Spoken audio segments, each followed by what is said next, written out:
Hi, good morning or good afternoon, depending on when this is played. My name is Seyi Akiwowo. I am the founder and executive director of Glitch, and I'll tell you a little bit more about Glitch in a moment. But I'm really glad to be doing this hybrid virtual event with you around women in technology. Um, First of all, I should say thank you to Amanda Thompson and the campus media folks for inviting me and encouraging me to be part of this and be able to speak to the next generation of women and non-binary people entering the tech space. And also thank you to Debs, who's also speaking today, for involving me. So Glitch is a small charity based in the UK, and it's birthed out of my lived experience of facing online abuse and harassment when a video of a speech that I made went viral and was later posted on a neo-Nazi website and then received horrific trolling and abuse. And it was through my lived experience that made it feel really clear to me that there was a huge gap in services for supporting victims of online abuse, but also that technology had a lot to answer for and a responsibility. And then we know that women are 27 times more likely to be harassed online. And when we apply an intersectional lens to that, Black women are 84% more likely to be mentioned in problematic and abusive tweets. So I find it funny when I'm asked to speak on technology events or call myself a woman in technology, because it was an accident.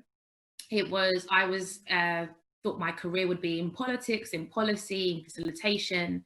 And I think that's what I want to speak to you about today, that it's okay for you to carve out a career or role for yourself where you see there's a need and a gap being made. Because at the moment, the frameworks that we have around technology has been created and upheld for white men to continue being the tech bros in the tech space.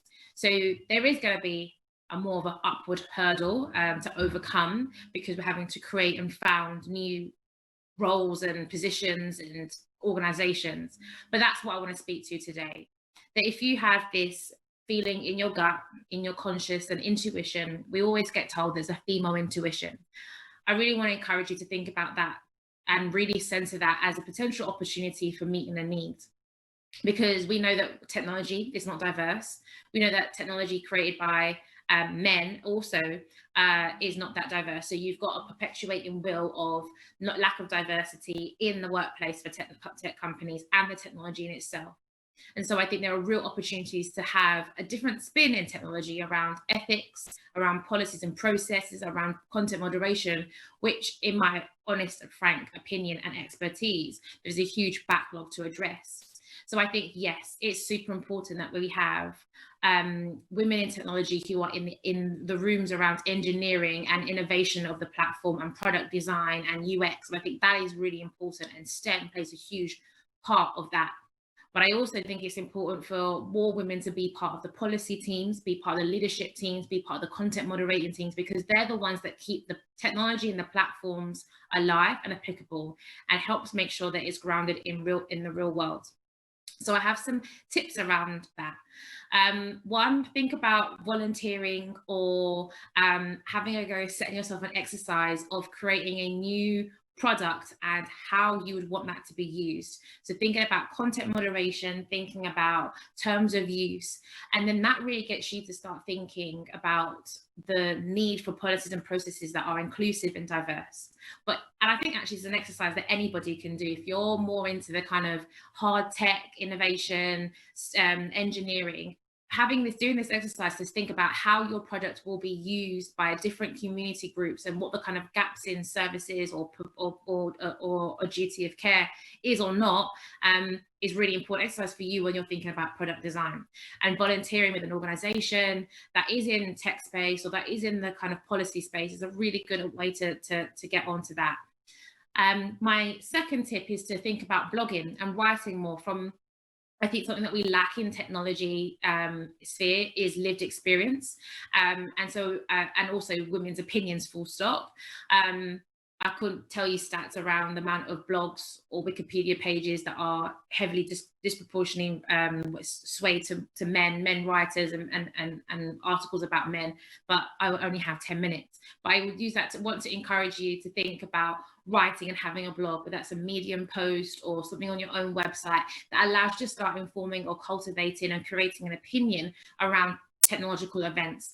That also holds you accountable to staying in the game and building a business acumen and knowing what's going on and understanding competitors in the market. That allows you to start refining your voice, your tone of voice, and your thought leadership, and your narrative that you want to go out to put out there.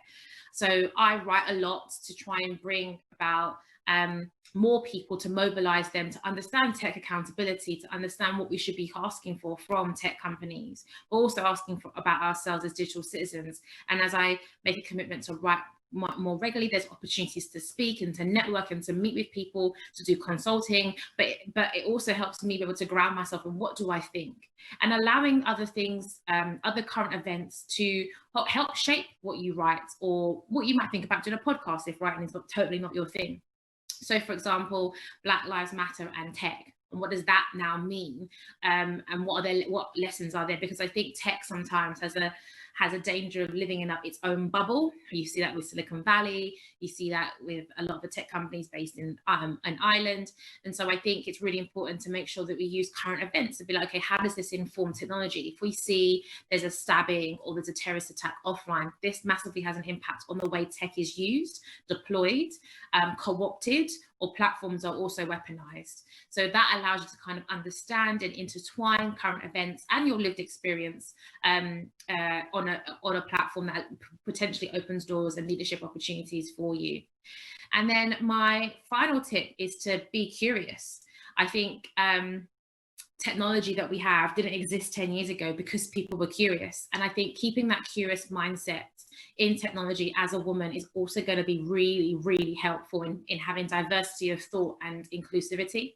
So be curious about who's in the room, be curious about where the decisions are being made, be curious about innovation, and be curious about how technology can meet a need. Because I'm really about how technology shouldn't be replicating or reproducing the inequalities we see in society, but if anything, helping to address those. And so being curious about how technology is deployed, the gaps, the digital divide, the gender divide, really allows you to make sure that, particularly for those who don't really see themselves as the mechanical kind of techies like myself, where you can really be filling a need, because we see that academics and tech companies and policymakers all tend to work in silos, as well as civil society. So us being able to be more bridge builders, as I like to call us, will really help make sure that women are in technology, which is what it's all about. I'm really sorry that I couldn't be there with you because of COVID, and I hope we're in a different time. Even COVID is a really good example of how it's having an impact on technology. And we've had a report come out last month to talk about how online abuse increased during lockdown measures and was disproportionately affecting women. So it's been super busy here at Glitch. And I'm really glad to be a part of your journey in helping you understand technology. And do feel free to ask me any questions on social media. And I wish you all the best in your careers. Take care.